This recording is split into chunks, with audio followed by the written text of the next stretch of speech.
Alain, propos sur la religion. Le figuier. Il arriva que Jésus eut soif. Il s'approcha d'un figuier et n'y trouva point de figues. Aussitôt, il maudit l'arbre inutile, et l'arbre sécha sur pied. Or, dit le livre, ce n'était point la saison des figues. Cette étonnante remarque ne peut venir ni d'un copiste, ni d'un commentateur. Ces gens-là ne font que des changements raisonnables. Aussi, je ne suppose point ici d'erreur. Tout au contraire.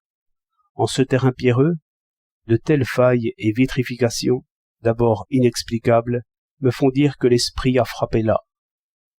Scandale, dit le lecteur pieux. Je ne puis comprendre. Patience. Plus grand scandale quand vous comprendrez. Il me plaît d'imaginer la défense du figuier. Pourquoi maudit? Je ne me règle point sur votre soif, je me règle sur les saisons, et j'obéis à la nécessité extérieure. Image donc je suis, et utile image de cette loi qui irrite les impatients. Aussi je me moque des impatients.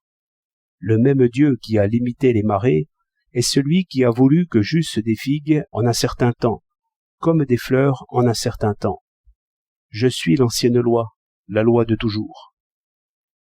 On reconnaît le discours du pharisien. Or, les figuiers n'ont point cessé d'obéir aux saisons, et les pharisiens parlent plus haut que jamais. Mettez-vous 100 000 en cortège, et demandez au docteur de la loi d'établir enfin la vraie paix entre les nations. Vous entendrez un discours assez fort. Suis-je maître des nécessités? Est-ce moi qui ai fait ce monde comme il va? Ne parlons pas, messieurs, de nos désirs. J'aime la paix autant que vous l'aimez, je la souhaite, je la veux. Mais où avez-vous lu que nos désirs, que nos souhaits, que nos volontés sont la loi des choses?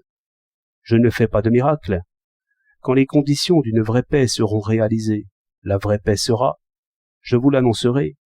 Mon affaire est de savoir ce qui est, et d'en conclure le possible et l'impossible. Et qui sait mieux que moi? J'ai des résumés de tout, et je les tiens à jour. J'ai 30 commissions qui enquêtent pour moi et qui résument pour moi. J'ai des artilleurs, j'ai des juristes, j'ai des économistes, j'ai des démographes, j'ai des géographes, j'ai des statisticiens. Je suis documenté, et vous ne l'êtes point. Vous me faites savoir ce que vous voulez, et moi je vous fais savoir ce qui est et ce qui sera par nécessité. Les 100 000 manifestants s'en iront plus pauvres qu'ils ne sont venus, une fois encore dépouillés d'espérance, et contents. Non pas contents tout à fait. Le nouveau Dieu est ressuscité. Il n'a pas aboli l'ancienne loi, mais l'ancienne loi non plus n'a pas effacé l'image du scandaleux supplicié. C'est ainsi que Claudel le nomme. Que les figuiers suivent les saisons, cela juge les figuiers. Mais, aux yeux de l'homme, la nécessité n'est nullement respectable. La loi des bêtes sera surmontée, la loi de l'homme sera. Il n'est pas d'assassin qui n'invoque la nécessité. Qu'il soit donc traité selon la loi des bêtes. Mais quel est l'homme raisonnable, ou seulement résolu à n'être point fou, qui reconnaît valable cette loi de nécessité, source indubitablement de ses plus folles pensées, et de ses plus inhumains désirs, de ses plus brutales colères? Eh oui, ce sera ainsi, et toujours ainsi, si nous laissons aller la nécessité extérieure. Spectateurs des choses humaines, donc, toujours souhaitant et n'osant rien, attendant ces fruits du vent, du soleil et de l'eau. Mais il n'y a que le fou qui s'abandonne ainsi. L'homme véritable n'attend point la saison de la paix.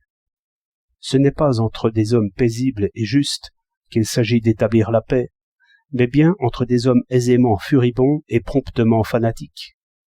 Il est juste qu'ils aient la guerre. Ils auront paix contre saison. Voilà ce qui est signifié par cette parabole.